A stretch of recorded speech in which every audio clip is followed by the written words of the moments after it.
Kratos is getting ready for revenge. Sony is bringing God of War 3 to the PlayStation 3, and we've got a detailed look at what to expect from the newest installment in the God of War franchise.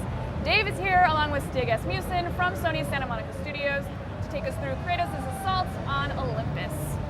So, for people who haven't gotten to experience this demo yet, like myself, can you give me a little setup? What are we seeing and what are we experiencing here? Okay, so where we start off right here, we've got Kratos' the sun god Helios just does a flyby past Kratos. Mm-hmm. He's on the outskirts of the city of Olympia, which is a mountain fortress that's kind of clinging to the side of Mount Olympus.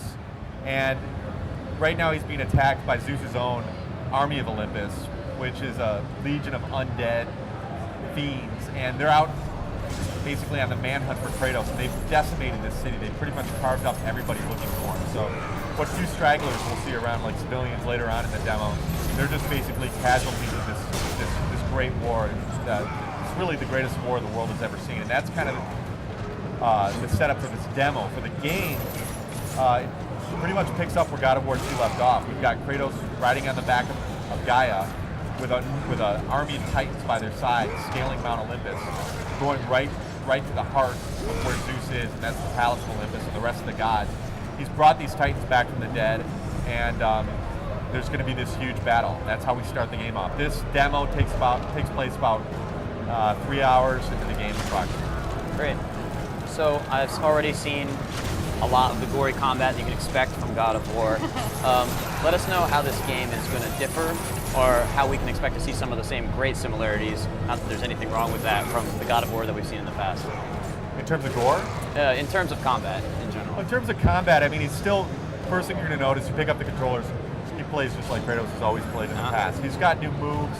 The moves, we really kind of like the simple, accessible, yet elegant kind of approach that we've had in the past, that you can get in and like really start kicking butt right off the bat. But there's those extra added layers for the hardcore fan where it ramps up. That hasn't really changed.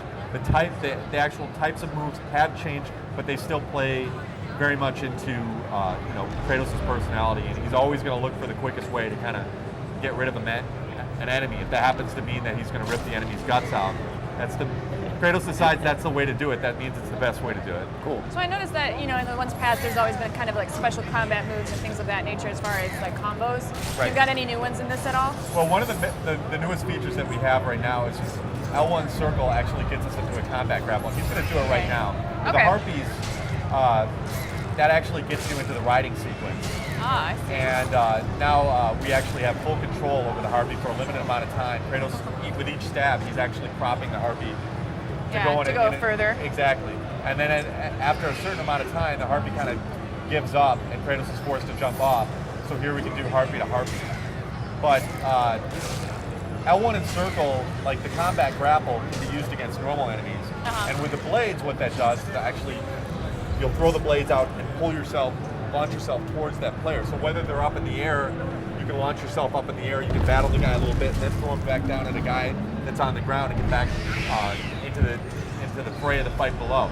So it's that definitely just that changes the fighting system quite a bit, because you have a lot more range to do stuff in the air. Now, you can actually, you should show me with the Harpies, but you can actually do it within battle sequences too, where if you need to go over to the other side of the battlefield, you can go ahead and use that guy to kind of propel yourself that way. Absolutely. And right now we're seeing one of the Titans. Yeah, this is the Titan. His name is Perseus. He's the Titan of Destruction. And him and Helios kind of have this ongoing beef. And we're seeing that, kind of happening in the background right now. Kratos later on will interact with it a bit, kind of throw an assist to the Titan. But the idea is that we've seen, like in this part of the story, how these guys, Perseus and Helios aren't the best of buddies.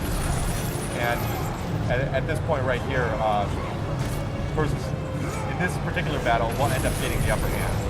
We've seen a lot of epic scale battles in this game before, but this really on PlayStation 3 kind of gives us an example right here of how big an environment we're looking at with that background right there. It's pretty impressive.